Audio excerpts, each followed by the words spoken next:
بالله العلي العظيم. أعوذ بالله من الشيطان اللعين الرجيم. بسم الله الرحمن الرحيم.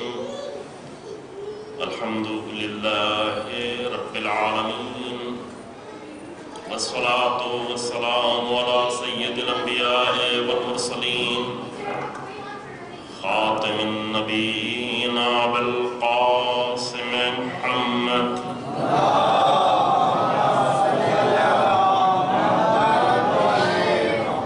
الصلاة والسلام على أهل بيته الأطيبين الأطهرين المعصومين المنتجبين، ولعنة الله على أعدائهم أعداء الله أجمعين. أما بعد، فقد قال الله تبارك وتعالى في كتابه الكريم: بسم الله الرحمن الرحيم.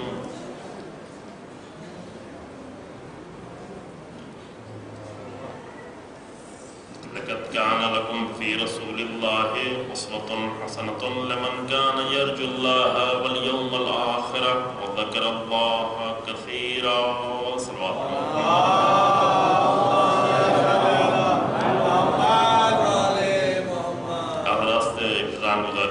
بعد میں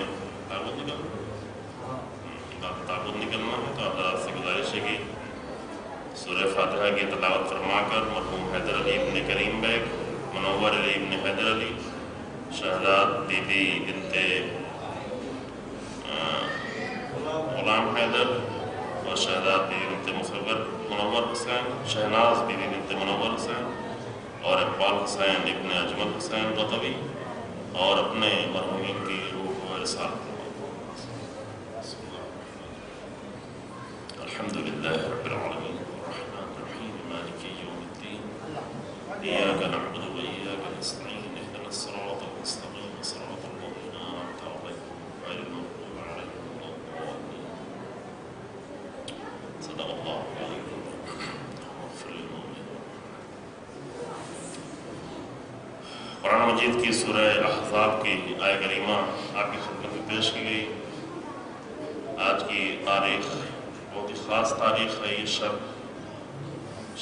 وفات پیغمبر اکرم صلی اللہ علیہ وسلم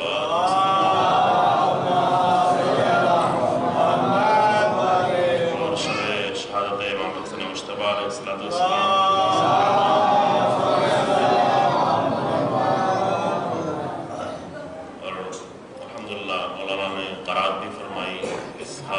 کے اعتبار سے قرآن کی توفیقات میں اضافہ کرے، لیکن یہ جو قرات ہوئی ہے ہم اپنی گفتگو میں تھوڑا کم کریں گے انشاءاللہ، کیونکہ یہ زیادہ اہم ہے. قرآن کی تلاوت اس طرح ہونا مومنین کے درمیان میں یہ بہت ہی اہم ہے. لیکن یہ کہ آج کی اس شب میں، اور جیسا کل بھی آپ کی خدمت میں عرض کیا کہ ایسی تاریخ کو درک کرنے کے لیے بہت ہی معرفت کی ضرورت ہے کہ انشاءاللہ خدا وہ نصیب کرے. جو موضوع ہے اس موضوع ہی سے متعلق ہم تھوڑا آگے بڑھتے ہیں. پیغمبر اکرم صلی اللہ علیہ وآلہ وسلم کی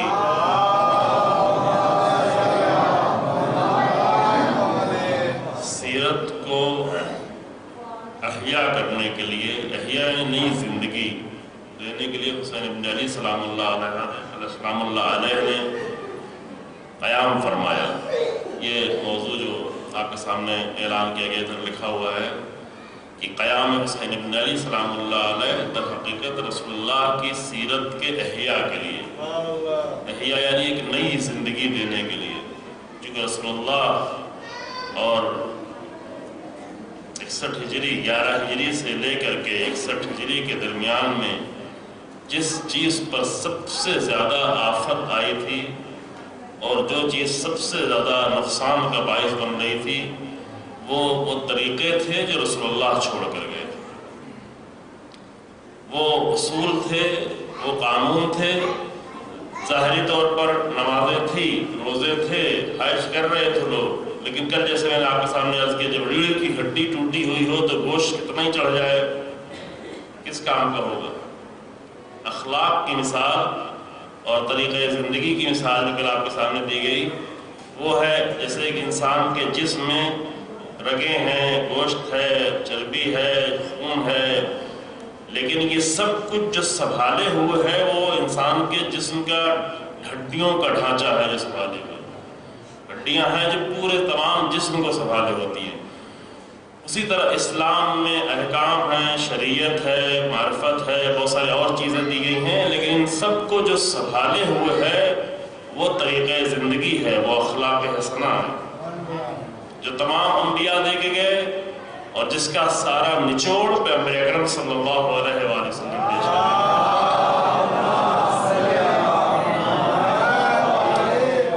ان 50 سالوں میں جو کچھ ہوا تھا اس کا نتیجہ یہ تھا کہ ہڈیاں ٹوٹ گئی تھی، اور اخلاق میں کچھ ہڈیاں ہاتھ کی ہڈیوں اور پیر کی ہڈیوں کی حیثیت رکھتی ہیں، لیکن کچھ چیزیں ایسی ہیں جو ریڑھ کی ہڈیوں کی حیثیت رکھتی ہیں۔ ہمارے استاد بزرگوار کی تعبیر ہے، خدا ان کی حفاظت فرمائے، ریڑھ کی ہڈیوں کی حیثیت رکھتی ہیں۔ ان 50 سالوں کے درمیان میں جو کچھ ہوا رسول اللہ کے بعد، کچھ چیزیں بڑھ رہی تھی، کچھ لوگ عبادت کر رہے تھے، کچھ لوگ خوب حج کر رہے تھے، بار بار جا کے حج کر رہے تھے، دیگر اعمال انجام دے رہے تھے، راتوں میں جگ رہے تھے، بہت عبادت کر رہے تھے، لیکن یہ سب کچھ ایسے ہی تھا جیسے ایک ٹوٹے ہوئے انسان کو زیادہ کھلایا جائے اور اس کا گوشت بڑھتا چلا جائے تو یہ بیچارہ اور مشکل میں پڑ جائے گا، اس کو ویل چیئر کی ضرورت پڑتی ہے، اس کا حرکت کرنا مشکل ہو جاتا ہے، چونکہ ریڑھ کی ہڈیاں ٹوٹی ہوئی ہیں، جسم کی ہڈیاں ٹوٹی ہوئی ہیں۔ اسلام کے ساتھ یہی سب کچھ ہوا تھا کہ اسلام کی بنیادیں ہلا دی گئی تھی، اسلام کی ریڑھ کی ہڈی ٹوٹ گئی تھی۔ یزیدی حکومت اور یزیدی حکومت کے سائے میں ممکن ہے کہ کچھ اعمال انجام دے رہے ہوں، کچھ کام کیے جا رہے ہیں، کچھ ظاہری باتیں نظر آ رہی ہوں، لیکن اگر اصل ڈھانچہ ہی ٹوٹا ہوا ہے تو یہ سب کام آنے والی نہیں تھی۔ اسی لیے یزید کی حکومت پر مطمئن ہو کر لوگ آ کر حج کر رہے تھے، اور حسین ابن علی سلام اللہ علیہ حج کو چھوڑ رہے تھے تو لوگ اعتراض کر رہے تھے۔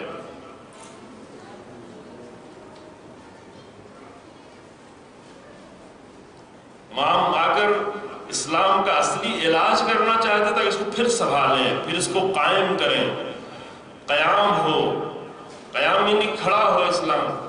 ابھی اسلام ڈھیر ہو گیا، کچھ لوگ جیسے ہوتا ہے کہ ایسی بیماری آ جاتی ہے ان کے لیے اٹھنا بیٹھنا، خدا سب کو شفا دے جو مریض ہوں، وہ ممکن ہے سب کچھ ہو لیکن ان کے لیے اٹھنا بیٹھنا مشکل ہوتا ہے، ڈھیر ہو کے رہتے ہیں، بوجھ بن جاتے ہیں۔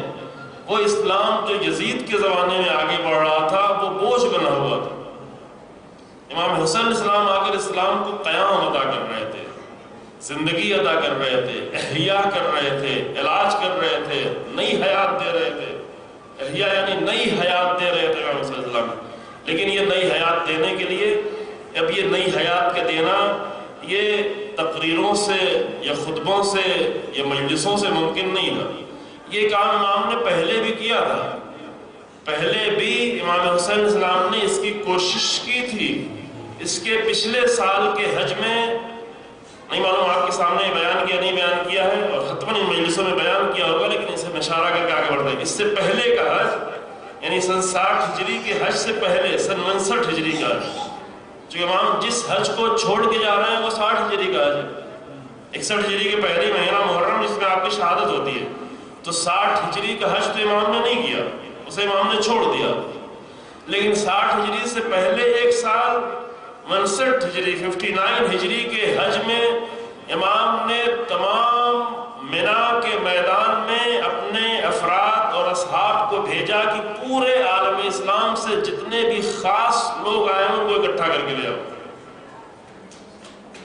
جو پورے عالم اسلام کے علماء رہبران جتنے کریم لوگ ہیں ان کو سب کو لے آؤ۔ اب تاریخوں میں ہے کم سے کم تعداد 900 لوگوں کی ہے، پورے عالم اسلام کے حج میں آئے ہوئے لوگوں کو اکٹھا کیا، خاص لوگوں کو، اور ان 900 لوگوں سے تعداد زیادہ ہے، 1000 بھی ہے، اس سے بھی زیادہ بیان کی گئی، لیکن کم سے کم تعداد 900 لوگ ہے۔ اتنے سارے لوگوں کو بلا کر آ کر امام نے وہاں پر ایک خطبہ دیا جو خطبہ منا کے نام سے مشہور ہے۔ اگر آپ کے درمیان میں کبھی خطبہ منا نہیں پڑھا گیا ہے تو انشاءاللہ اگلے سال کسی عالم سے آپ لوگ درخواست کیجئے خطبہ منا آپ کے سامنے اگر پڑھا جائے، مجھے شاید توفیق نہ ہو اگلے سال، لیکن جس سے بھی توفیق ہو آپ درخواست کیجیے. میں پہلے لکھنؤ میں پڑھ چکا ہوں، البتہ صرف ترجمے کی حد تک 2 دن میں پڑھا تھا، ورنہ اس کو چند دن میں پڑھنے کی ضرورت ہے. کہ امام نے آ کر 1 سال کربلا کے واقعے کے 1 سال پہلے، 1.25 سال پہلے جو حج ہوا، اس حج میں آ کر امام نے ایک مفصل خطبہ دیا، اور اس خطبے میں مراد یہ نہیں چند لوگوں کو بیان کر کے چلے جائیں، بیان کرنا نہیں تھا، بیدار کرنا تھا. دیکھیں ایک نقطہ ہے جو مجھے شاید بعد میں عرض کرنا پڑے کہ ان مجلسوں کا زیادہ سے زیادہ اثر ہونا چاہیے. الحمدللہ ہے اثر، لیکن اثر اور بڑھ کر ہونے کی ضرورت ہے. الحمدللہ یہ بہت بڑی توفیق ہے کہ 1 محرم سے لے کے 8 ذوالحجہ تک، 8 ربیع الاول تک، 68 دنوں تک، 68 دن تک بیٹھ کر دین اور دین کے بہت سارے مسائل پر گفتگو ہوتی ہے. اور الحمدللہ آپ کے درمیان میں بزرگ اور محترم علماء تشریف لاتے ہیں، تو انشاءاللہ اس کا اور بھی اثر ہوگا. لیکن کچھ چیزیں ہیں جو اور تیزی سے بڑھنے کی ضرورت ہے. مثلا ہم اگر 5-6 سال پہلے آئے اور دیکھا کہ نماز کی صفیں 2 ہی ہیں اور ابھی تک 2 ہی ہیں، تو یعنی اس کا مطلب یہ ہے کہ ابھی تھوڑا اور کوشش کی ضرورت ہے. اب یا تو یہ کہیں کہ یہاں پہ آبادی کم ہے، نماز پڑھنے والا نہیں ہے، لیکن مجھے نہیں لگتا کہ اتنے کم لوگ ہیں. یہ مسئلہ ہے، شاید بعد میں تھوڑا اس پر گفتگو کی جائے، یا اور دیگر بعض مسائل انشاءاللہ تعالی. لیکن کبھی کبھی حالت ایسی ہو جاتی ہے کہ تنہا گفتگو کافی نہیں ہوتی، چاہے گفتگو کرنے والا شخص حسین ابن علی سلام اللہ علیہ ہے. جب لوگوں میں بیداری نہیں رہ جاتی، لوگوں میں حرکت نہیں رہ جاتی، لوگوں میں تبدیلی کا جذبہ نہیں رہ جاتا، لوگوں میں انقلاب کی حالت نہیں رہ جاتی، تو امام نے پہلے وہ کوشش کر لی تھی. یوں نہیں کہ امام ڈائریکٹ کربلا میں آ گئے تھے میدان میں شہید ہونے کے لیے، نہ 1 سال پہلے والے حج میں امام نے یہ کوشش کر لی تھی. پورے عالم اسلام کے علماء کو اور بزرگان کو بلا کر خطبہ منا دے دیا تھا، اور یاد دلایا تھا کہ دیکھو بنی اسرائیل کے علماء پر اللہ نے لعنت بھیجی ہے اگر انہوں نے اپنی ذمہ داریاں ادا نہیں کی. اسی خطبے میں اب خطبہ اگر ابھی مجلسوں میں نہ پڑھا جائے تو آپ ایسے ہی اٹھا کے ڈھونڈ کے، ابھی الحمدللہ آسان ہو گیا، انٹرنیٹ پہ جا کے سرچ کریں گے آپ کو ہر زبان میں ترجمہ کیا ہوا خطبہ مل جائے گا. لیکن بہرحال اس کی شرح کی ضرورت ہے، اس کی تفصیلات کی ضرورت، صرف ترجمہ اس کا کافی نہیں ہے. امام نے کہا کہ اللہ نے لعنت کی ہے بنی اسرائیل کے علماء پر کہ وہ آ کر لوگوں سے قوم سے استفادہ کرتے تھے لیکن ذمہ داریوں کو پورا نہیں کرتے تھے. انہوں نے اپنا دین بنا لیا تھا، اپنے دین پہ چل رہے تھے. اپنا بنایا ہوا دین اگر ہوگا تو اپنے بنائے ہوئے دین میں اور اللہ کے دین میں فرق یہ ہے کہ اگر کوئی اللہ کا دین لے کے آئے گا تو ایک لمحے کے لیے بھی یزید کو برداشت نہیں کرے گا، لیکن اگر اپنا بنایا ہوا دین ہوگا تو یزید کی حکومت بھی ہوگی اور حج بھی ہو رہا ہوگا. آپ کا حج تو ہے لیکن 2 طرح کا حج ہے، ایک ابراہیمی حج ہے اور ایک آل سعود کے دور کا حج ہے. حج تو دونوں ہے. ممکن ہے مجمع بھی زیادہ دکھ رہا ہو، شور و غل زیادہ ہو، کھانا پینا زیادہ ہو. میرے کے میدان جو لوگ حج کرنے گئے دیکھیں کہ کیا انتظام کرتے ہیں کھانے پینے کا، سب کو اسی پہ لگا کے رکھ دیتے ہیں، صبح شام کھاتے پیتے رہتے ہیں. وہ اس لوگ سمجھتے ہیں کہ کتنی خدمت کر رہے ہیں، یہ خدمت نہیں کر رہے ہیں. یہ آپ جو 3-4 لاکھ روپے دیتے ہیں اس میں سے ایک بڑا پیسہ کاٹ لیا جاتا ہے ادھر آپ کو کھلانے کے لیے. کیا کہ اتنا کھلائیں کہ کچھ سوچے نہیں یہاں پہ کیا کرنا ہے. کبھی لوگ یہ کرتے ہیں، کھلا کے آدمی کو اور سست کر دیتے ہیں. حج تو وہ بھی ہے، حج ابراہیمی حج بھی تھا، حج رسول اللہ کے زمانے کا حج بھی تھا، اور حج بنی امیہ کے زمانے کا حج بھی تھا. آج کا حج بنی امیہ کے زمانے کے حج سے ملتا جلتا ہے. تو ہر حج ایک جیسا نہیں ہوتا، ہر نماز ایک جیسی نہیں ہوتی، ہر عبادت ایک جیسی نہیں ہوتی. اگر ریڑھ کی ہڈیاں اور جسم کا ڈھانچہ، اگر اسلام کا ڈھانچہ مضبوطی سے کھڑا ہے تو اس میں جو بھی عبادت کی جائے گی وہ قوت کا باعث بنے گی.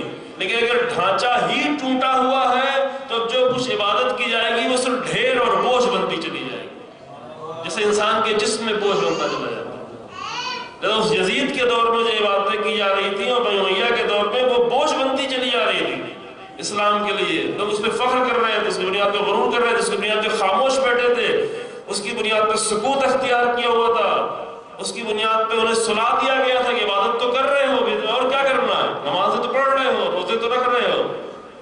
یہ تو بیدار کرنے کے لیے تھا۔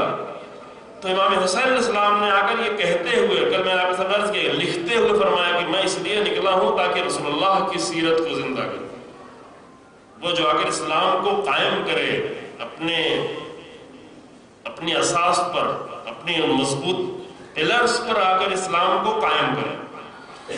اب یہ ایک بہت بڑا موضوع ہے، ان سارے موضوعات کو ہم فی الحال یہاں نہیں چھڑ سکتے، لیکن ایک سیرت آپ کے سامنے آج بیان کرتے ہیں، وہ سیرت جو حسین ابن علی سلام اللہ علیہ نے آ کر کربلا میں زندہ کی۔ ایک مختصر اشارے کے طور پر، تفصیل جو ہے اس کی گفتگو ہو چکی ہے اسی سال لکھنؤ میں۔ ایک چیز جو آ کر حسین ابن علی، ایک ویلو، ایک عظمت جو حسین ابن علی سلام اللہ علیہ نے آ کر میدان کربلا میں اور اپنے عمل کے ذریعے سے زندہ کی، وہ تھی امت اسلامی کو عزت کا احساس دلانا۔ کہ جو چیز سب سے زیادہ جس بیماری کا شکار تھے وہ رسوائی تھی، وہ ذلت تھی، اور اس سے بڑھ کے اور ذلت کیا ہو سکتی ہے کہ مسند رسول اللہ پر یزید آ کر بیٹھا ہوا ہو اور لوگ خاموش ہو۔ ذلت، اور وہ ذلت کا منظر جگہ جگہ ہر طرف نظر آ رہا۔ بعض لوگوں نے تھوڑا سا ذلت کا احساس کیا لیکن اتنا احساس نہیں کر پائے کہ اس کے لیے قربانی بھی دی۔ مثلا کوفے کے لوگوں نے ذلت کا احساس کیا، اسی لیے امام حسین علیہ السلام کو خط لکھا، لیکن اتنی جرأت نہیں تھی کہ اپنے آپ کو عزت دینے کے لیے اپنی جان دینے کو تیار ہو جائے، کہ اگر بغیر جان دیے ہوئے عزت ملتی ہے تو حسین ابن علی آ جائیں، لیکن اگر جان کو خطرہ ہے تو پھر مجھے ذلت چاہیے ہے، جان نہیں دینا چاہیے۔ اور امام حسین علیہ السلام نے کیا کہا؟ لیکن یہ فرق ہے کوفے کے لوگوں میں اور جو لوگ امام حسین علیہ السلام کے ساتھ کربلا آئے۔ کوفے کے لوگ وہ تھے کہ جن کو عزت تو چاہیے تھی، کہ چونکہ انہوں نے زیاد ابن ابی کا دور دیکھا تھا۔ زیاد ابن ابی یعنی ابن زیاد کا باپ، عبداللہ ابن زیاد کا باپ زیاد ابن ابی، اس کے پہلے یہ گورنر تھا، حاکم شام، امیر شام کے زمانے میں یہ گورنر تھا، دونوں جگہ کا، بصرہ کا بھی اور کوفہ کا بھی گورنر تھا۔ البتہ اس کے پہلے اس کے اندر صلاحیتیں بہت زیادہ پائی جاتی تھیں، انہی صلاحیتوں کو دیکھ کر امیر المومنین نے بھی اپنی حکومت میں اس کو گورنر بنایا تھا آذربائیجان کا، لیکن اس نے خیانت کی، امام نے اسے معزول کر دیا۔ اور ایسے لوگوں کو ہوشیار لوگ ڈھونڈتے رہتے ہیں۔ جب امام نے اسے معزول کیا تو امیر شام نے اس کو اپنے پاس بلا لیا، اور بلانے کے بعد اس کو اپنا بھائی بنا لیا، اور بھائی صرف کہنے والا بھائی نہیں، کہا کہ تمہارے باپ کا کچھ پتہ نہیں ہے۔ زیاد ابن ابی یعنی کیا؟ زیاد جس اپنے باپ کا بیٹا، جو عرب میں ہوتا تھا کہ کسی کو اس کے باپ کے نام سے جانا جاتا تھا، ہر ایک کو اس کے باپ کے نام سے پکارا جاتا تھا، تو باپ بیٹے کے بھی نام لیا جاتا تھا اور اوپر ابن فلاں باپ کا بھی نام لیا جاتا تھا۔ لیکن چونکہ زیاد کے باپ کی کچھ خبر نہیں تھی، نہ زیاد ابن ابی، زیاد اپنے باپ کا بیٹا، تو یہ اپنا باپ ہے کون یہ خود زیاد کو بھی معلوم نہیں تھا۔ تو حاکم شام نے کہا کہ تمہارا باپ میرا باپ ہی ہے، لہذا تم میرے بھائی ہو۔ حقیقت میں دونوں ایک ہی جیسے تھے، باپ رہا ہو یا نہ رہا ہو، لیکن کردار کے لحاظ سے بھائی تھے۔ اس کو اپنا بھائی بنا لیا، اور بھائی بنانے کے بعد بصرے کی گورنری دی، اور بصرے کے گورنر بنانے کے بعد پھر کوفے کے گورنر بنایا۔ کوفے میں اتنا زیادہ ظلم کیا، کوفے میں شیعہ ویعہ اتنے زیادہ نہیں تھے، لیکن چونکہ کوفہ فوجی چھاونی تھی، میں بیان کر چکا ہوں 4-5 سالوں پہلے، چونکہ کوفہ فوجی چھاونی تھی، کوفہ شہر ہی فوجیوں سے بسایا گیا تھا۔ کوفہ شہر پہلے تھا ہی نہیں۔ خلیفہ دوم کے زمانے میں 15ویں ہجری میں، یعنی رسول اللہ کی وفات کے 4 سال بعد، چونکہ کوفہ نزدیک تھا، جنگ چل رہی تھی، ادھر ایران سے جنگ ہو رہی تھی، ادھر شام میں روم والوں سے جنگ ہو رہی تھی، یعنی یورپ سے جنگ ہو رہی تھی، اور مدینے سے لشکر جانا دو طرف بہت مشکل ہو رہا تھا، راستے میں ان کا کھلانا پلانا، سامان منتقل کرنا، یہ بہت مشکل مرحلہ تھا۔ لہٰذا کوفے کو بنایا گیا مرکز کہ فوج مدینے سے آئے جائے نہیں، چونکہ مدینے سے ایران کی طرف جانا وہ بھی مشکل تھا، مدینے سے ادھر شام، اور شام یعنی روم کی طرف، کیونکہ روم کا مرکز اس وقت، روم کی حکومت شام اور لبنان اور فلسطین، یہاں تک روم کی حکومت تھی، اٹلی کی حکومت تھی، ادھر جانا مشکل تھا، لہذا پوری فوج کو لے جا کے کوفے میں رکھ دیا گیا۔ اور کوفے میں بہت سالوں تک اجازت نہیں تھی کوئی گھر بنانا، چونکہ فوجی لوگ تھے، یہ گھاس پھوس کے مکان بناتے تھے. لیکن 2 مرتبہ آگ لگ گئی اور سب کے سب ایک ساتھ جل گیا. ایک مرتبہ سب کے سب جل گیا تب بھی اجازت نہیں ملی، پھر دوبارہ جل گیا تو کہا ٹھیک ہے مکان بنا سکتے ہو. تو اس کے بعد مکان بننا شروع ہوا. تو سب 60 ہجری میں 61 ہجری میں کوفے کی کل زندگی کوفہ شہر کی 45 سال تھی. یعنی 45 سال پہلے یہ شہر شروع سے بسایا گیا تھا. تو اس میں فوجی لوگ ابھی بھی موجود تھے اس زمانے کے، لیکن جو فوجی نہیں تھے زیادہ تر سیکنڈ نسل آ گئی تھی اور تھرڈ نسل آ گئی تھی. اس رسول اللہ کے زمانے کے فوجی کے بیٹے یا پوتے عمر سعد رسول اللہ کے دور کے ایک بڑے سپہ سالار کا بیٹا تھا، سعد ابن ابی وقاص کا، جو فاتح ایران تھا، اس کا بیٹا تھا. تو پوتے بیٹوں کا زمانہ آ گیا تھا. تو کوفہ شہر یہ تھا. کوفے کے لوگ چونکہ فوجی تھے انہیں زیادہ احساس تھا، انہیں اسلام کا بھی زیادہ احساس تھا اور غیرت اسلامی بھی زیادہ تھی. اور ادھر حاکم شام نے زیاد ابن ابی کے ذریعے سے بہت زیادہ ظلم کرایا تھا. وہ حاکم شام کے خلاف کچھ بولتے تھے، جو بھی بولتا تھا مروا دیتا تھا. یہ نہیں دیکھتے تھے کون ہے، مروا دیتے، صاف کر دیتے تھے.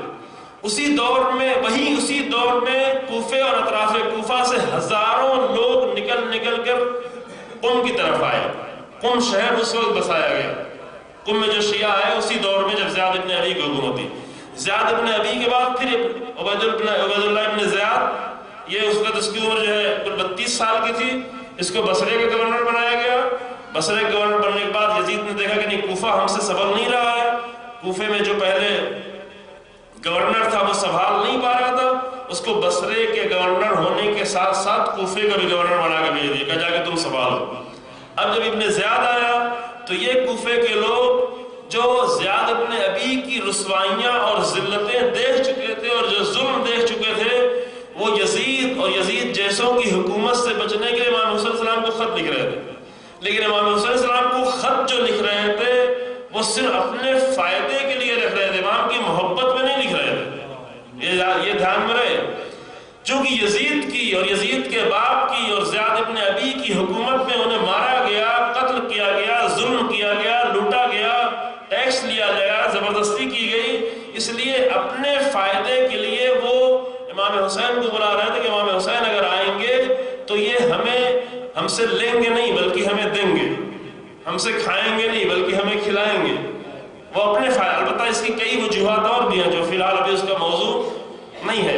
ایک وجہ یہ تھی، لیکن ان کوفے والوں نے دیکھا کہ ابھی 2 مسئلہ ہو گیا، یا تو عزت حاصل کریں یا تو جان دیں.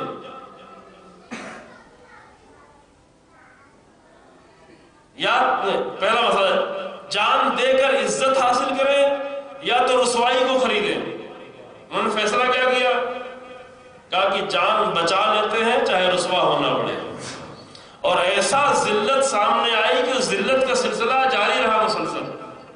ادھر کوفے والوں نے یہ کیا کہ عزت دے کر اپنی جان بچائی ذلت کے ساتھ. اور ادھر حسین بن علی نے نعرہ لگایا، ان الدی ابن الدی قد رکض بین اثنتین بین السلۃ والذلہ وہیہات من الذلہ. اس ناوکار بیٹے نے مجھے 2 چیزوں کے درمیان میں لا کے کھڑا کر دیا ہے. ایک طرف تلوار کی دھار ہے اور دوسری طرف ذلت ہے.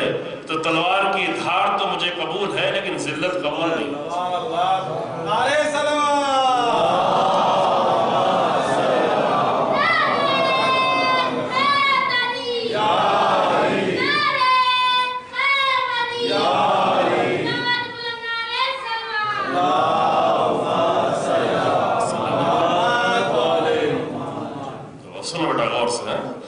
امام نے کوفے والوں نے کہا ذلت قبول ہے، جان دینا قبول نہیں.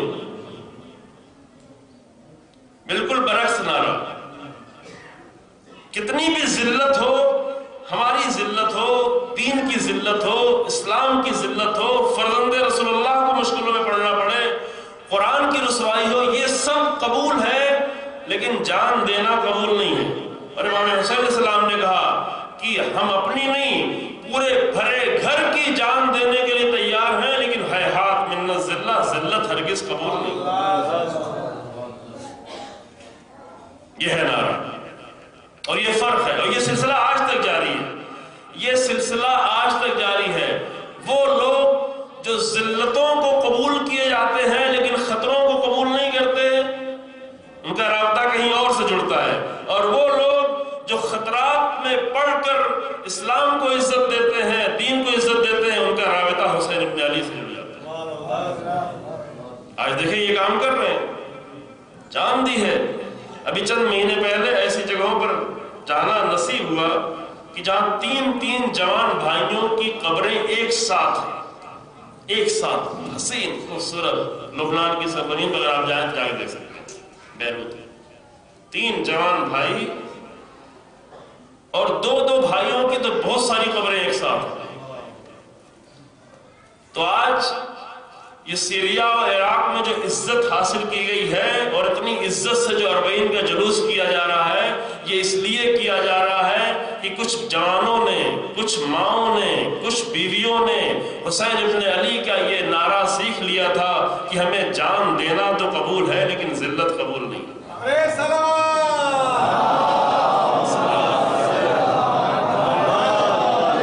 یوں ہی نہیں ہوا ہے، بعض لوگ ہیں جو رسوا کر رہے ہیں، جہاں بھی جاتے ہیں، جس جگہ جاتے ہیں اسلام کو ذلیل کر رہے ہیں، اپنے ہر عمل سے، اپنے ہر کلام سے، اپنے ہر انداز سے، اپنے ہر طریقے سے، اپنے لباس سے، اپنے طریقے، ہر چیز سے رسوا کر رہے ہیں۔ ایئرپورٹوں میں پہنچتے ہیں رسوا کر رہے ہیں، میدانوں میں جاتے ہیں رسوا کر رہے ہیں، دوسرے ملکوں میں جاتے ہیں رسوا کر رہے ہیں۔ میں نے شارجہ ایئرپورٹ میں دیکھا کہ کچھ لوگ ہیں، خوشی کا مہینہ تھا، دیکھ کالا لباس پہنے ہوئے چلے جائے، بھائی آپ کیوں کالا لباس پہنے ہوئے؟ کہا کہ ہم سال بھر کالا لباس پہنتے ہیں۔ کس لیے کالا لباس پہنتے ہیں؟ یہ تو شعبان کا مہینہ ہے۔ کہا نہیں، امام صلی اللہ علیہ وسلم کے غم میں، بھائی شعبان امام صلی اللہ علیہ وسلم کی ولادت کا مہینہ ہے، یہ ولادت کے مہینے میں تم کالا لباس اور موٹی موٹی بیڑیاں پہنے ہوئے چلے جا رہے ہیں، یہ کیا پہنے ہوئے ہیں؟ کہا کہ امام سید سجاد کو بیڑیاں پہنائی گئی تھی لہذا میں نے بیڑیاں۔ تو آپ خود ہی کہہ رہے ہیں کہ امام سید سجاد کو بیڑیاں پہنائی گئی تھی، امام نے خود نہیں پہنی تھی بیڑیاں، تو وہ کام کیوں نہیں کرتے جو امام سید سجاد نے خود کیا تھا؟ وہ صبر، وہ استقامت، وہ حق کے لیے کھڑا ہونا، وہ باطل کے مقابلے میں کھڑا ہونا، اتنی مضبوطی سے یزید کے دربار میں جانا کہ وہ یزید جو شام سے مدینے تک خط لکھ رہا تھا کہ حسین ابن علی سے بیعت لے لو، لیکن امام سید سجاد اتنی قوت کے ساتھ گئے ہیں کہ اپنے دربار میں بھی یزید کو ہمت نہیں ہوئی ایک مرتبہ امام سے بیعت مانگنے کی۔ فرق سمجھے اس کا؟ جو بھی کچھ مہینے پہلے شام سے خط لکھ رہا تھا مدینے تک کی بیعت لو حتمن اپنے گورنر کو، اب امام سید سجاد خود اس کے دربار میں پہنچے ہوئے ہیں، ہتکڑیوں میں ہیں، بیڑیوں میں ہیں۔ ہم آ کر ہتکڑیاں دیکھتے ہیں لیکن وہ ارادے نہیں دیکھتے، وہ عزم نہیں دیکھتے، وہ کردار کی بلندی نہیں دیکھتے، وہ اللہ پر بھروسہ نہیں دیکھتے، وہ ایمان کی عظمت نہیں دیکھتے۔ ایک عجیب مشکل یہ پڑی ہوئی ہے۔ دیکھیں بیچ میں ایک نقطہ عرض کر کے آگے بڑھتا ہوں، یہ بھی سیرت کا اہم نقطہ ہے، بہت توجہ کریں اس مسئلے پر کہ آخر یہ کیا مسئلہ ہے، کیا ہم نے آگے دیکھنا شروع کر دیا ہے؟ کربلا میں اتنی ساری عظمتیں اور فضیلتیں اہل بیت نے آ کر قائم کی، وہ نہیں دیکھیں، ہم صرف یہ دیکھیں کہ شمر نے کیا کیا اور خولی نے کیا کیا اور ابن زیاد نے کیا کیا۔ ٹھیک ہے، اس کو دیکھنے سے منع نہیں کرتا، یہ بات ہم تفصیل سے پڑھ چکے ہیں ابھی حیدرآباد میں، چونکہ وہ وہاں پہ زیادہ ضرورت تھی، یہاں سے بھی زیادہ ضرورت تھی، وہاں نیٹ پہ بہت مجلس موجود ہے، اگر تفصیل سے سننا ہو تو وہاں جا کے آپ سنیے گا 2 دن میں، کہ 2 طرح کا کردار ہے۔ ایک کردار وہ ہے جو حسین ابن علی سلام اللہ علیہ اور اصحاب حسینی نے پیش کیا، فضیلتوں سے بھرا ہوا، عظمتوں سے بھرا ہوا، کہ رہبر انقلاب کا ایک جملہ کتاب میں پڑھا کچھ دن پہلے کہ فرمایا کہ اگر کربلا کی فضیلتوں کے اصول، زندگی کے اصول لیے جائیں تو 100 سے زیادہ بڑے اصول ہیں، معمولی نہیں، اسی میں ایک عزت، ایک اس میں سے عزت، یعنی ان 100 سے زیادہ اصولوں میں سے ایک ہے عزت، جس کے بارے میں تھوڑی بھی گفتگو کرتے ہیں آگے۔ تو اتنی ساری فضیلتیں اگر قائم کی کس نے؟ اصحاب حسین ابن علی نے۔ کل آپ کے سامنے چند نمونے پیش کیے، وہ حسن کے نمونے، جمال کے نمونے جو کربلا میں نظر آئے، بازار میں، دربار میں، وہ ایک طرف غم کا نمونہ، ایک طرف عظمتوں کا نمونہ۔ غم کا نمونہ یہ تھا کہ وہ لوگ جو کر رہے تھے، کوئی کوڑا مارتا تھا، کوئی نیزہ مارتا تھا، کوئی چادر چھین رہا تھا، کوئی حملہ کر رہا تھا، یہ غم کا منظر تھا، لیکن ادھر صبر، ادھر استقامت، ادھر تقوی، ادھر الحمدللہ، ادھر اللہ کا عشق، ادھر ایمان، ادھر مضبوطی، ادھر قوت، ادھر پاکیزگی، یہ سب یہ اہل بیت کی کردار تھا۔ تو پہچاننا تو دونوں کو ہے، لیکن کس لیے پہچاننا ہے؟ باطل کے کردار کو پہچاننا ہے تاکہ باطل کو پہچاننے، اس زمانے کے یزید کو پہچانے تاکہ آج کی یزیدوں کو پہچان سکے۔ پہچاننا اس لیے لازم تھا۔ باطل کو دو وجہ سے پہچانا، دو مقصد کے لیے۔ ایک مقصد یہ ہے کہ باطل کے کردار کو پہچانے، ایسا نہ ہو کہ باطل پر آ کر ہم یہاں لعنتیں بھیجیں اور جب زندگی کا مسئلہ آئے تو وہی باطل کردار ہماری زندگی میں آئے۔ تو ایک تو اس لیے پہچانے کہ وہ میری زندگی میں نہ آنے پائے، دوسرے اس لیے پہچانے کہ اس دور کے یزیدوں کو پہچان کے آج کے بھی یزید کو پہچانے۔ اس لیے باطل کے کردار پہچاننا ضروری ہے، لیکن اہل بیت کے کردار کیوں پہچانے؟ وہی فرق ہوا، باطل کا کردار بچنے کے لیے ہے، اہل بیت کے کردار اپنانے کے لیے۔ یہاں معاملہ الٹ گیا، یا اہل بیت کے کردار، اہل بیت کے خالی ذکر کریں، خوشی منائیں اور اپنائیں کس کو؟ کہ تلوار ماری تو ہم بھی تلوار مارتے ہیں، کوڑے مارے تو ہم بھی کوڑے مارتے ہیں۔ اللہ اکبر۔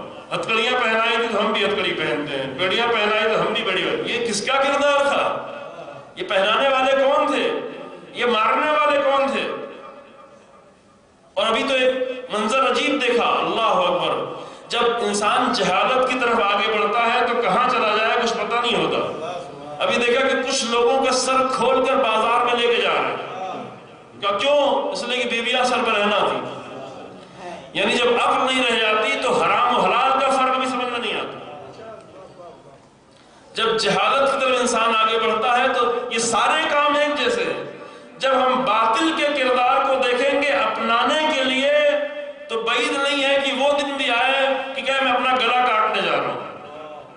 ابھی اسی سال کسی نے کیا، گلے میں کاٹ رہا تھا، ابھی تھوڑا اندر تک کاٹ لیتا تو شاید بہتر ہوتا، ایسے رہو کاٹ لے، اوپر ہی اوپر کاٹ رہا۔ یہ اوپر اوپر کاٹنے کا کیا فائدہ؟ دیکھا تصویر آپ لوگوں نے دیکھی؟ ہمارے بزرگ لوگ نہیں دیکھتے، شاید ان کو بیچاروں کو نہیں اندازہ ہو، لیکن یہ سب ہو رہا ہے دنیا میں۔ یعنی شیعت کو اس طرح اہل بیت، اللہ اکبر، خدا یا تو ہدایت کرے یا تو لعنت کرے ان لوگوں پر کہ جو آ کر اہل بیت کی عزاداری کے تقدس کو پامال کر رہے ہیں، عزاداری میں حرام چیزیں شامل کر کر اس کے تقدس کو ختم کر رہے ہیں۔ پہلے دعا کریں کہ نادانی میں کرنا ہے، خدا ہدایت دے واقعی۔ دیکھا کہ کاروان نکلا ہوا ہے بیویوں کا، اللہ اکبر، بے حجاب اور عجیب، دیکھنے کے لائق نہیں ہے، نہ دیکھیے تو بہتر۔ جب جہالت کی طرف انسان آگے بڑھتا ہے تو کہاں تک جائے گا؟ گردن بھی کاٹ لے گا اپنے، نہیں معلوم اور کیا کیا کرے گا۔ لیکن کربلا اس لیے باقی رکھی گئی تاکہ کربلا کے ذریعے سے کربلا والوں کا کردار ہمیں مل جائے، اور کربلا والوں کا کردار مل جائے یعنی کیا؟ یعنی تمام انبیاء کا کردار مل جائے، رسول اللہ کی سیرت زندہ ہو۔ سارے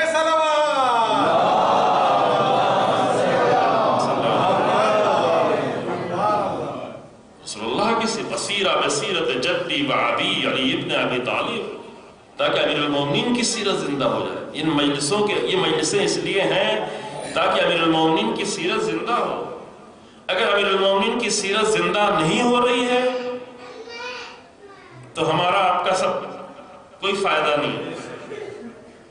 اگر یہ ہم نہیں کر پا رہے، اگر ہمارے جوان، اگر ہمارے بچے، اگر ہماری خواتین، اگر ہماری بچیاں اگر آ کر جناب زہرا کی سیرت زندہ نہیں کر پا رہی ہیں، اگر جناب زینب کی سیرت زندہ نہیں کر پا رہی ہیں، اگر امیر المومنین کی سیرت زندہ نہیں ہو رہی ہے، اگر رسول اللہ کی سیرت زندہ نہیں ہو رہی، لیکن رسم منا رہے ہیں،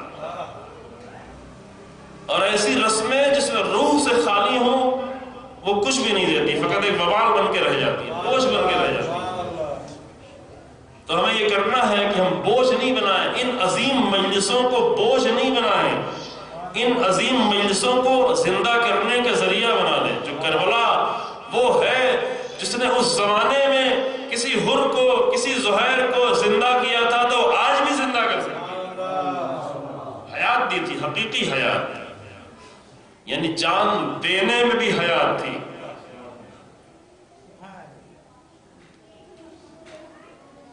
تو کربلا اصل اس لیے ہے. تو ان سینکڑوں اصولوں میں سے ایک قانون ہے، میں جلدی اس کو تھوڑی سی گفتگو کرتا ہوں، شاید اگر ضرورت ہے تھوڑا کل آپ کے سامنے گفتگو کریں گے، لیکن تفصیلی گفتگو ہم کر چکے ہیں. ایک ہے عزت. عزت وہ ایک طرح کی ریڑھ کی ہڈی والا کام کرتی ہے.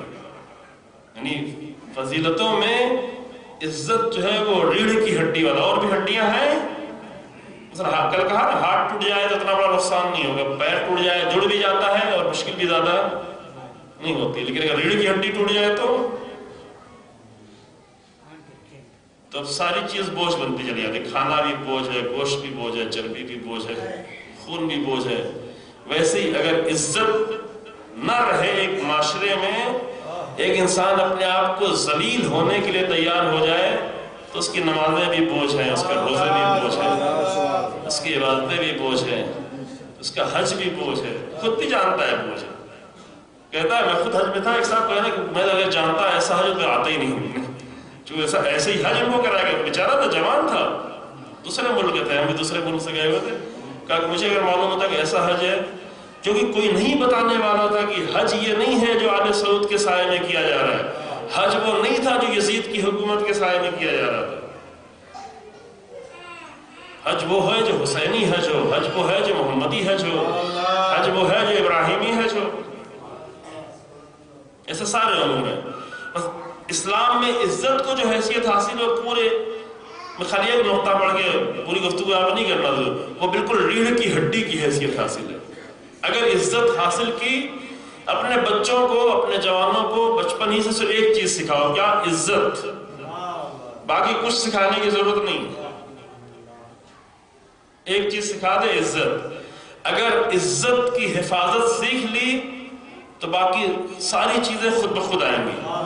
یعنی اگر انسان اپنے آپ کو ذلیل ہونا گوارا نہیں کرتا تو وہ بازاروں میں گناہ کرتا ہوا نظر نہیں آئے گا، وہ فساد کرتا ہوا نظر نہیں آئے گا، وہ چوری کرتا ہوا نظر نہیں آئے گا، وہ اپنی قوم کو رسوا کرتا ہوا نظر نہیں آئے گا. وہ اسکول میں جائے گا تو استادوں کے سامنے ذلیل نہیں ہوگا، دوستوں کے سامنے ذلیل نہیں ہوگا، پڑھائی میں ایسا کام نہیں کرے گا رسوائی ہونا پڑے. عزت کا درس لے لیا تو کوئی بھی ایسا عمل انجام نہیں دے گا جس کے نتیجے میں ذلیل ہونا. زبان وہی کھلے گی جو عزت کا باعث بنے. یہ زبان دیکھیں، اتنے بڑے 70-80 کلے کے ڈھانچے کو صرف 10 گرام کی زبان ذلیل کر دیتی. زبان پہ ہونا ہے یہ چھوٹی سی زبان تو تھوڑا اندر تک ہے لیکن پوری زبان نہیں ہے، جو شروع والا حصہ ہے بولتا ہی ہے نا. یہ چھوٹی سی زبان انسان کو دو حیثیت سے، کبھی کھانے، کبھی لذت کے لیے، کبھی غذا کی لذت کے لیے، کبھی بات کی لذت کے لیے. یہی زبان اچھے بھلے شریف گھرانوں کو ذلیل کر دیتی ہے، شریف انسانوں کو ذلیل کر دیتی ہے. امام حسین السلام نے کہا کہ اے عمر صاحب، تجھے رے کا گندم نہیں ملے گا. یہ زبان تھی، یہ حوث تھی. امام نے کہا بھی کہ تجھے اب رے کا گندم نہیں ملے گا. کہا کہ میں امام کا مذاق اڑایا وہاں پر، دونوں کا زبان ہی سے مذاق اڑایا، یہ رسوائی تھی.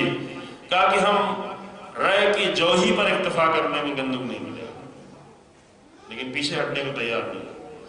جبکہ عمر سعد کو سب نے، اس کے بھائی نے، اس کے دوستوں نے، اس کے بزرگوں نے، سب نے یہ مشورہ دیا تھا 4 محرم کی شب میں کہ دیکھو جانا نہیں حسین ابن علی کے مقابلے، 3 محرم حسین کے مقابلے میں نہیں جانا. خود بھی چھوڑ کے چلا گیا تھا، نہیں میں نہیں جاؤں گا.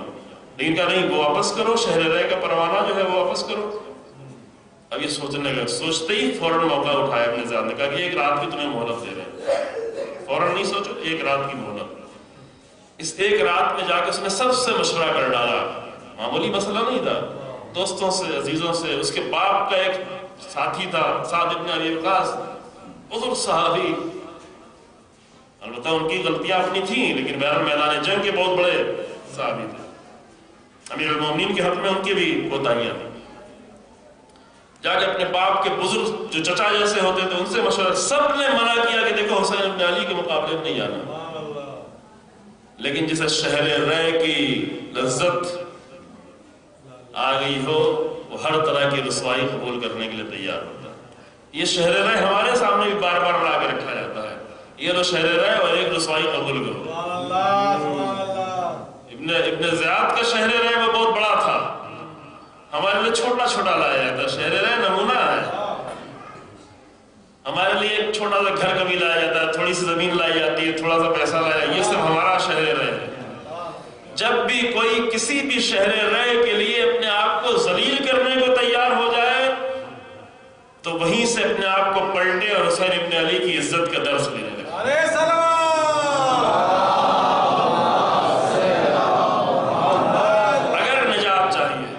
اگر نجات چاہیے ہے تو حسین ابن علی عزت کا درس دے رہے ہیں، اسی لمحے احساس کر کے واپس پلٹے عزت لینے کے لیے۔ حر کو بھی بہت کچھ ملنے والا تھا، لیکن بہت کچھ کے ساتھ ساتھ ذلت تھی، اور حسین ابن علی کے پاس کیا ملنے والا تھا؟ کچھ بھی نہیں ملنے والا تھا، جان جو تھی وہ بھی دینا تھا۔ یہاں کچھ ملنا نہیں تھا، نہ دولت ملنی تھی، نہ اقتدار ملنا تھا، نہ عہدہ ملنا تھا۔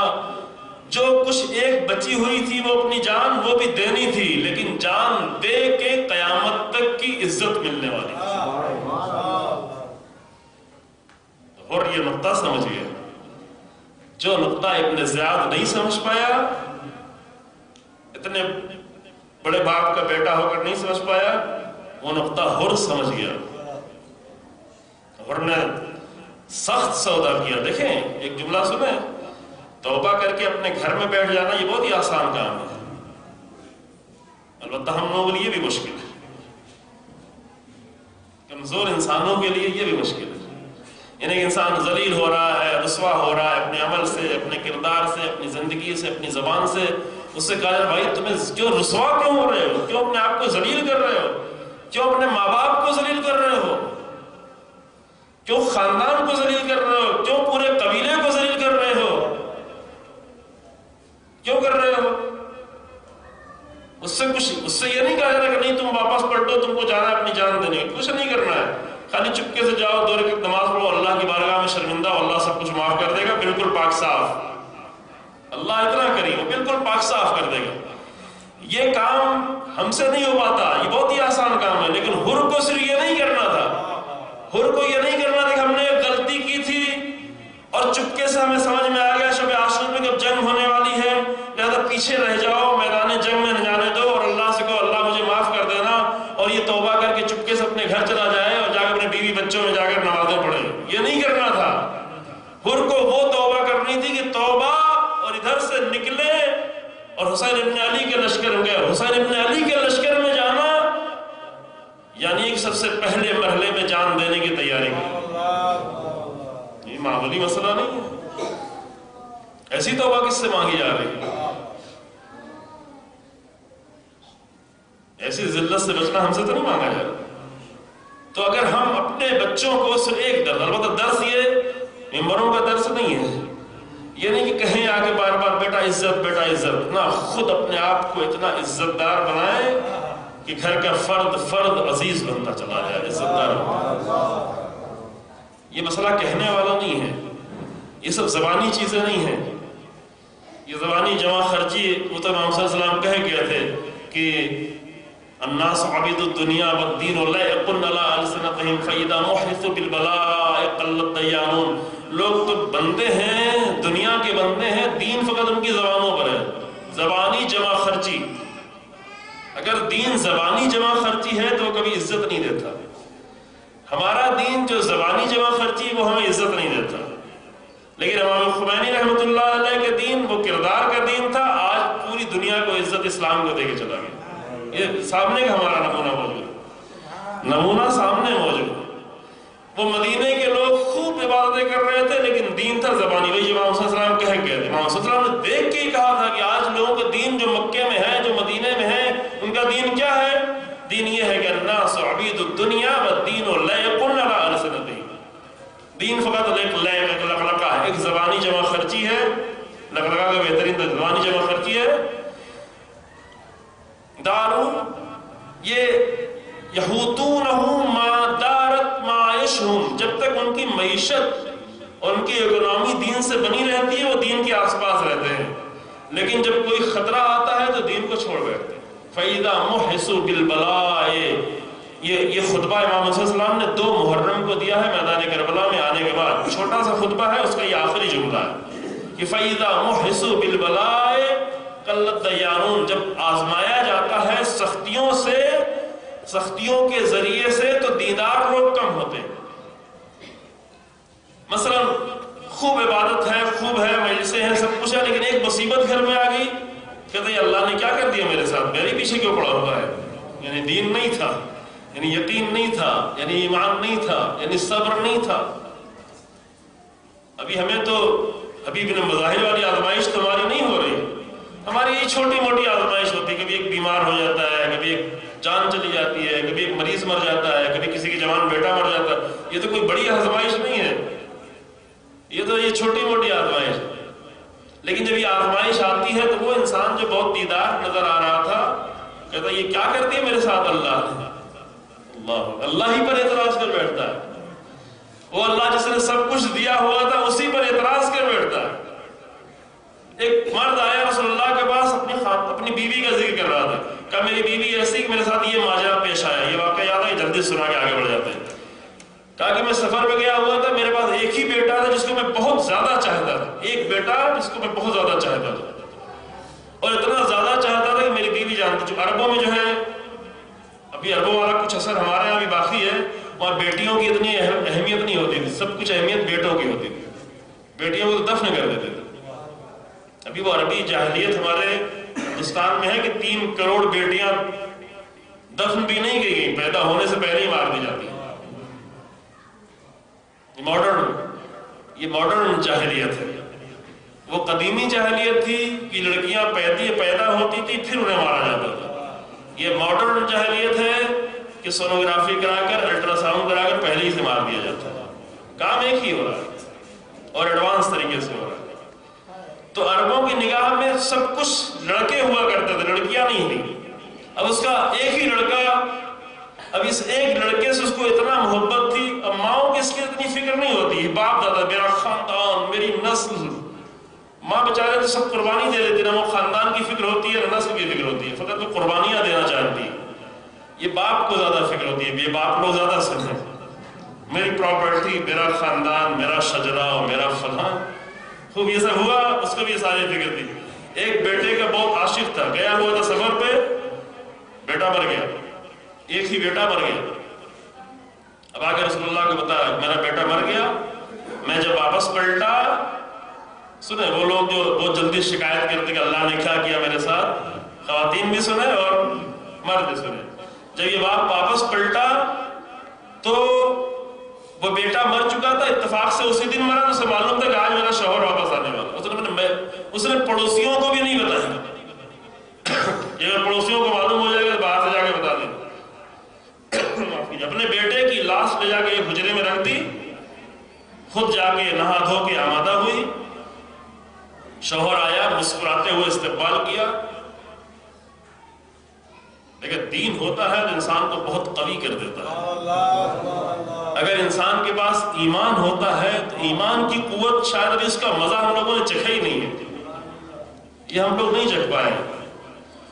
لوگ 1998 میں یہ سوچ رہے تھے کہ حسن نصر اللہ کا جوان بیٹا مارا گیا ہے، اب دیکھتے ہیں واپس آئے تو کیا کریں گے، لیکن ایک قطرہ آنکھوں میں آنسو نہیں آنے دیا۔ کہا کہ جو راہ خدا میں شہید ہوتے ہیں ان کے لیے رویا نہیں جا سکتا۔ ایمان ہوتا ہے تو سب کچھ بہت اچھا لگتا ہے اور خوش ہوئے۔ کہا کہ ہم مبارکباد کہ جس طرح تمہاری اولاد شہید ہوئی، تمہارے درمیان میں ہمارا بیٹا بھی شہید ہو، مجھے مبارکباد۔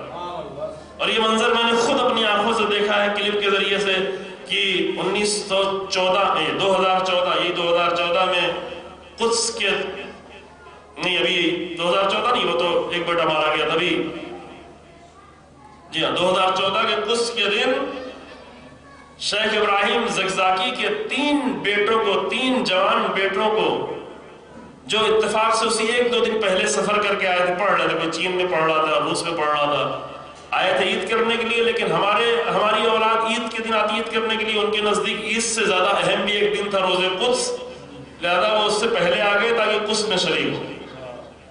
اور 3 بیٹوں کو ایک ساتھ ٹارگٹ کلنگ کے ساتھ اسرائیلی اور آل سعود کے ذریعے سے قتل کروایا گیا، گولیاں ماری گئیں۔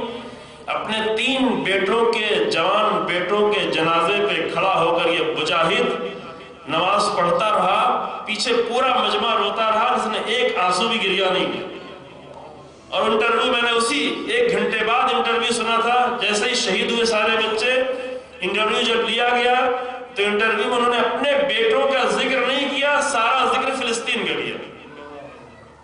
یہ کب ہوتا ہے؟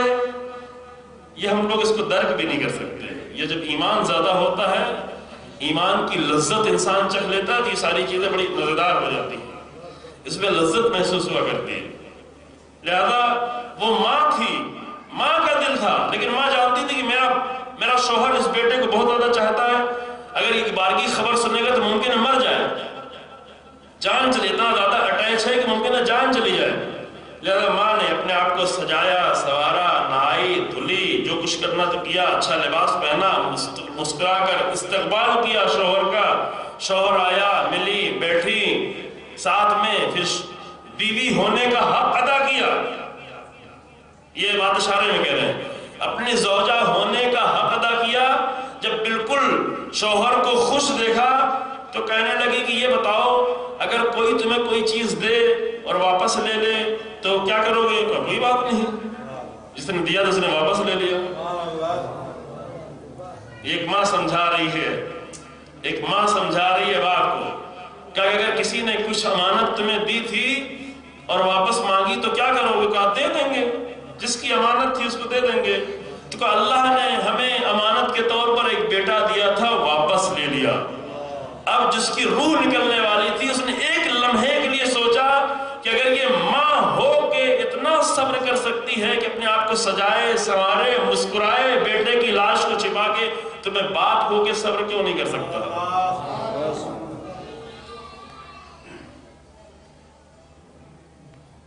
تو اگر دین ہو تو یہ ساری چیزیں لذت بخش، امتحان کو لذت بخش سمجھا جاتا ہے۔ عزت ہو، اب عزت والی بحث یہاں پہ روکتے ہیں، چونکہ وقت زیادہ ہو جائے گا۔ دین ہے تو سختیاں لذت بخش ہوتی ہیں، دین ہے تو قربانی دینا لذت بخش ہوتی ہے۔ ایک دن میں قربانی دے دی، ساری قربانی، آج شب شہادت اور شب وفات بھی ہے، وہی مسائل پڑھنا ہے۔ دین کی راہ میں رسول اللہ کو پہلے سے معلوم ہے کہ کتنی بڑی قربانیاں دینی ہیں، اس راہ میں کتنی عظیم قربانیاں پیش کرنی۔ ٹھیک ہے، اگر رسول اللہ گریہ کر رہے ہیں تو یہ امت کی نادانی بھی کر رہے ہیں کہ میرے نواسے کے ساتھ امت ایسا کرے گی۔ اگر حسین ابن علی کبھی روتے ہوئے نظر آ رہے ہیں تو اس لیے نہیں رو رہے ہیں کہ میرا بیٹا شہید ہو گیا، اس لیے کہ رسول اللہ کی شبیہ کے ساتھ ایسا کیا گیا، اس لیے کہ 6 مہینے کے بچے کے ساتھ ایسا کیا گیا۔ رسول اللہ نے بھی گریہ کیا، روایت موجود ہے، شیعہ سنی سب کے یہاں روایت موجود ہے کہ جب رسول اللہ کو خبر دی گئی کہ آپ ہی کی امت کے لوگ آ کر آپ کے نواسے کو قتل کریں گے، حسین ابن رسول اللہ نے گریہ کی۔ آج کے دن رسول اللہ کی وفات کے دن، یعنی دنیا کے عظیم ترین انسان سے دنیا کا محروم ہو جانا، کرم عرض کیا یہ درد امیر المومنین سمجھتے ہیں کہ آج کون رخصت ہو رہا ہے۔ اس درد کو جناب زہرا سمجھتی ہیں، یہ نہیں کہ میرا باپ رخصت ہو رہا ہے، نہیں، ان کمالات اور فضیلتوں کو کوئی جانے تو سمجھے کہ کون جا رہا ہے۔ صاحبان کمالات جب دنیا سے اڑ جاتے ہیں تو انسان کو تکلیف ہوتی ہے، اور اگر رسول اللہ کے جانے کی خبر سنی ہے تو بی بی گریہ کر رہی ہے۔ اور امیر المومنین نے زندگی بھر، جناب زہرا رسول اللہ کے بعد 75 یا 95 دن تک زندہ رہی، امیر المومنین رسول اللہ کے بعد 30 سالوں تک زندہ رہے، لیکن 30 سالوں کے بعد ہمیشہ رسول اللہ کا جو غم تھا امیر المومنین کے دل پر، کسی نے بڑھاپے میں پوچھا کہ آپ خضاب کیوں نہیں لگاتے؟ جب رسول اللہ کی جب وفات ہوئی تھی تو امیر المومنین جوان تھے، اس وقت 33 سال کے تھے، 33-34 سال کے تھے۔ بڑھاپے میں جب بال سفید ہو گئے تھے تو کسی نے پوچھا کہ آپ خضاب کیوں نہیں لگاتے؟ تو کہا کہ رسول اللہ کے بعد کس بات کا خطاب ہے؟ یعنی وہ صدمہ تھا علی بن امیر المومنین کی روح پر، رسول اللہ کی جدائی کا صدمہ تھا جو تڑپا رہا تھا۔ وہ جناب زہرا سلام اللہ علیہ مصائب پر سبت علیہ مصائب لہنہا سبت الایام سرنا لیالیا۔ رسول اللہ کی ایک زوجہ ہیں، بیان کرتی ہیں کہ میں نے دیکھا آخری وقت تھا رسول اللہ کا، آخری ایام تھے، اور یہ روایت ہے، عائشہ کی روایت ہے، اہل سنت کتابوں میں روایت موجود ہے کہ رسول اللہ کے آخری وقت تھا اور فاطمہ، جناب فاطمہ آئیں۔ پہلے یہ جملہ ہے کہ رسول اللہ کی سب سے زیادہ شبیہ چلنے میں، بات کرنے کے انداز میں جناب زہرا تھی۔ فاطمہ آئیں رسول اللہ کے پاس، رسول اللہ نے ان کو اپنے قریب بلایا اور اپنے قریب بلا کے کان میں کچھ کہا۔ جب کان میں کہا تو رونے لگی، دیر تک رونے لگی، جناب گریہ کرنے لگی۔ پھر جب رونے لگی تو پھر اور قریب کیا اور بلا کے پھر ایک جملہ اور کچھ کہا۔ پھر جب یہ جملہ کہا تو بیوی مسکرانے لگی، روتے روتے بیوی مسکرانے لگی۔ بات ختم ہو گئی، جا کر زوج رسول نے جناب زہرا سے پوچھا کہ رسول اللہ نے کیا کہا تھا؟ کہا کہ یہ میرے اور میرے بابا کے درمیان کا راز ہے، اگر بتانا ہوتا تو رسول اللہ آپ کو خود بتا دیتے۔ اور اس کے بعد رسول اللہ جب اس دنیا میں نہ رہے تو پھر وہ بیان کرتی، پھر میں نے بعد میں پوچھا اب تو رسول اللہ نہیں رہے تو بتاؤ رسول اللہ نے کیا کہا تھا؟ کہا ہاں آپ بتا دیتے ہیں۔ کہا کہ پہلی مرتبہ رسول اللہ نے ہم سے یہ کہا تھا کہ ہمارا وقت پورا ہو گیا ہے، ہم اس دنیا سے اب جانے والے ہیں۔ یہ سنتے ہی جناب زہرا نے گریہ ظاہر کیا، گریہ کرنے لگی، اور جب میں گریہ کر رہی تھی تو رسول اللہ نے پھر مجھے قریب بلایا اور قریب بلا کر کہ تم بہت جلدی مجھ سے آخر مل جاؤ گی۔ جب یہ جملہ کہا تو پھر میرے لبوں پر مسکراہٹ آ گئی کہ سب سے پہلے سب سے پہلے بہت جلد سب سے پہلے تم آ کر مجھ سے ملو گی۔ اور وہ بہت جلد عزیزو وہی 75 دن یا 95 دن تھے، اتنے کم دن کہ اتنے کم دنوں میں جناب زہرا پر کیا گزر گئی کہ یہ مرثیہ پڑھتی رہی، سبت علیہ مصائب لہنہا سبت الایام سرنا لیالیا۔ اگر یہ مصیبتیں دن پر پڑھتی تو رات میں تبدیل ہو جاتی۔ ابھی آج جناب زہرا کی مصیبت نہیں پڑھنا ہے، لیکن جناب زہرا کو ساری مصیبتوں میں جو سب سے بڑی مصیبت لگ رہی تھی کہ یہ سب کچھ تو ایک طرف لیکن میرا بابا موجود نہیں ہے، رسول اللہ موجود نہیں ہے، اور یہی غم تھا جو امیر المومنین کو کھایا جا رہا تھا۔ اس لیے اس وقت جب یہ 95 دن گزر گئے اور امیر المومنین جناب زہرا کو لے کر گئے دفن کرنے کے لیے، جب سب کو رخصت کر دیا، کل 12 لوگ ساتھ میں تھے۔ ادھر جب رسول اللہ کا جنازہ تیار ہو رہا تھا تب بھی لوگ خلافت کے بحث میں لگے ہوئے تھے اور امیر المومنین تنہا تھے۔ ادھر جب جناب زہرا کی میت بھی اٹھانی پڑی کچھ دنوں کے بعد، تو اس وقت رات کی تاریکی میں جنازہ اٹھایا گیا، کیونکہ جناب زہرا نے یہ وصیت کی تھی، غسلنی باللیل وکفنی باللیل ودفنی باللیل، مجھے رات میں دفن کرنا۔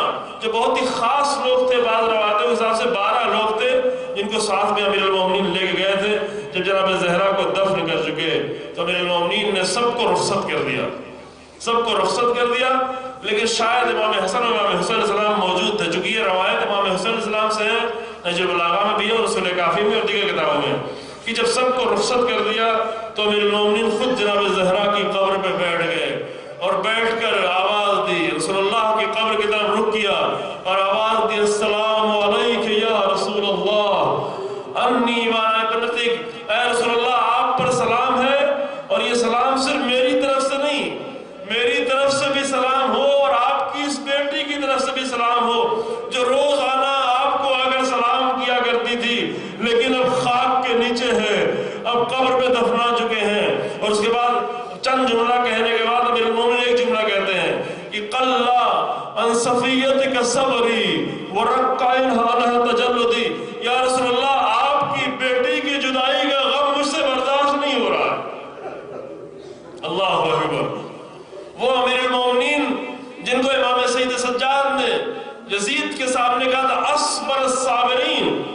امام سید سجاد جیسا صابر امیر المومنین کو کہہ رہا ہے کہ اصبر الصابرین، سب سے زیادہ صابر جو ہر منزل میں صابر تھے، وہ فرما رہے قلّا ان صفیت کا صبری، یا رسول اللہ یہ غم مجھ سے برداشت نہیں ہو رہا ہے۔